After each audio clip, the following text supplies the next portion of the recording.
ताजमहल, एक नाम, एक इमारत जिसे मुझे लगता है दुनिया का हर कोना पहचानता है।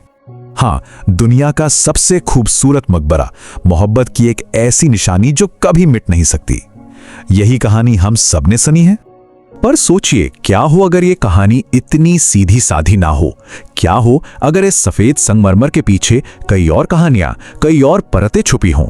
चलिए आज इन्हीं परतों को एक एक करके खोलने की कोशिश करते हैं। तो शुरुआत करते हैं उस कहानी से जो हम सबको पता है, जो किताबों में लिखी है। एक सम्राट का वो महान सपना जो मोहब्बत और ताकत दोनों की पहचान बना। तो देखिए, जो आधिकारिक कहानी है वो कुछ यूं है। 1631 में मुमताज महल का निधन होता है। ठीक अगले साल 1632 में इस आलीशान मकबरे का काम शुरू हो जाता है। करीब 16 साल बाद 1648 में जो मुख्य इमारत है वो बनकर तैयार हो जाती है। और फिर 1653 आते आते पूरा कॉम्प्लेक्स बाग बगीचों के साथ अपनी पूरी शान में खड़ा था। और आखिर में 1666 में बादशाह शाहजहां को भी उनकी बेगम के पहलू में सुपुर्दे खाक किया गया। तो हाँ, यही है वो कहानी जिसे हम सब ने सुना और पढ़ा है। एक बादशाह की मोहब्बत का सबूत और मुगल सल्तनत की शान का एक ऐसा ऐलान जो सदियों बाद आज भी गूंज रहा है। लेकिन कहानी में एक छोटा सा पर बहुत दिलचस्प मोड़ यहीं आता है।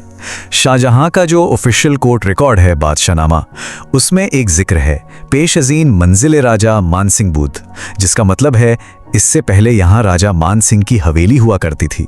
तो मतलब ये जमीन पहले से ही आबाद थी। इसका अपना एक इतिहास था, ताज बनने से भी पहले।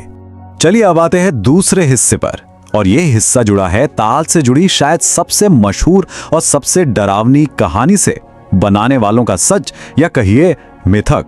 कहानी कुछ यूं है कि 20,000 कारीगरों ने 22 साल लगाकर इसे बनाया, और जब ये बन गया तो उनके हाथ काट दिए गए। क्यों? ताकि ऐसी कोई दूसरी इमारत कभी कहीं और ना बन सके। सुनने में कितना खौफनाक लगता है ना, पर सवाल यह है कि इस कहानी में सच्चाई कितनी है? क्या सच में ऐसा कुछ हुआ था? अच्छा, तो अब जरा देखते हैं कि इतिहासकार इस बारे में क्या कहते हैं। एक बहुत बड़ी हिस्टोरियन है अब्बा कोच, वो इसे गाइड्स की सुनाई कहानी कहती हैं, मतलब टूरिस्ट को सुनाने के लिए गढ़ी गई कहानी। और सच तो ये है कि इस बात का कोई पुख्ता सबूत या उस जमाने का कोई रिकॉर्ड है ही नहीं। एक और इतिहासकार हैं एस इरफान हबीब, उनका तो ये भी मानना है कि ये कहानी 1960 के आसपास ही ज्यादा फेमस हुई। उल्टा आर्काइव्स में कारीगरों को दिए गए पेमेंट की रसीदें तक मौजूद हैं, और सबसे बड़ी बात, कई कारीगरों के नाम तो खुद इमारत पर ही खुदे हुए हैं। और ये जो तस्वीर है ना, ये हमें मुगल दौर के कंस्ट्रक्शन की असली झलक देती है। यहाँ देखिए, हुनरमंद कारीगर हैं, दिहाड़ी पर काम करने वाले मजदूर हैं, यहाँ तक कि औरतें भी काम में लगी हैं। तो सच्चाई उस डरावनी कहानी से कहीं ज्यादा पेचीदा और कह सकते हैं मानवीय थी। अब आते हैं हमारे तीसरे और बहुत ही अहम हिस्से पर। यहाँ हम उन दो बड़ी बहसों पर बात करेंगे जो ताजमहल की जड़ों को लेकर होती हैं, कि ये बना कैसे और इसे बनाया किसने। तो यहाँ दो बिल्कुल अलग अलग नजरिए हैं। एक तरफ दावा किया जाता है कि ताजमहल असल में एक हिंदू मंदिर था, तेजो महाले। ये थियोरी 1989 में आई एक किताब पर आधारित है, जिसका कहना है कि ये पहले से बना एक शिव मंदिर था जिस पर शाहजहां ने कब्जा कर लिया।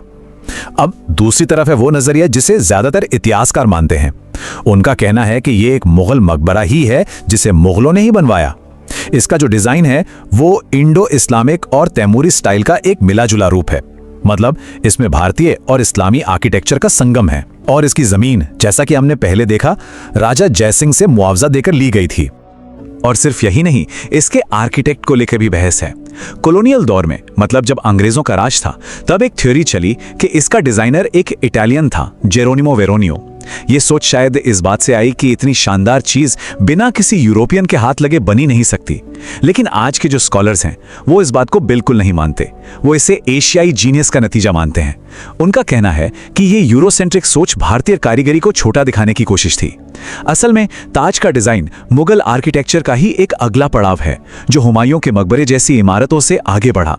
तो सवाल ये उठता है कि इतनी सारी अलग अलग कहानियां, इतने सारे विवाद, ये आज भी इतने जिंदा क्यों हैं?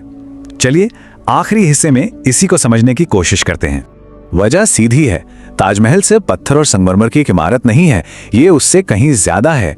ये पूरी दुनिया में भारत की पहचान है, एक यूनेस्को वर्ल्ड हेरिटेज साइट है और हमारी राष्ट्रीय और सांस्कृतिक पहचान का एक बहुत बड़ा केंद्र है। और जब कोई चीज इतनी बड़ी बन जाती है तो उसकी कहानी राजनीति और धर्म की जटिल बहसों से अपने आप जुड़ जाती है, और इसीलिए इसकी कहानी क्या है इस पर इतना विवाद होता है।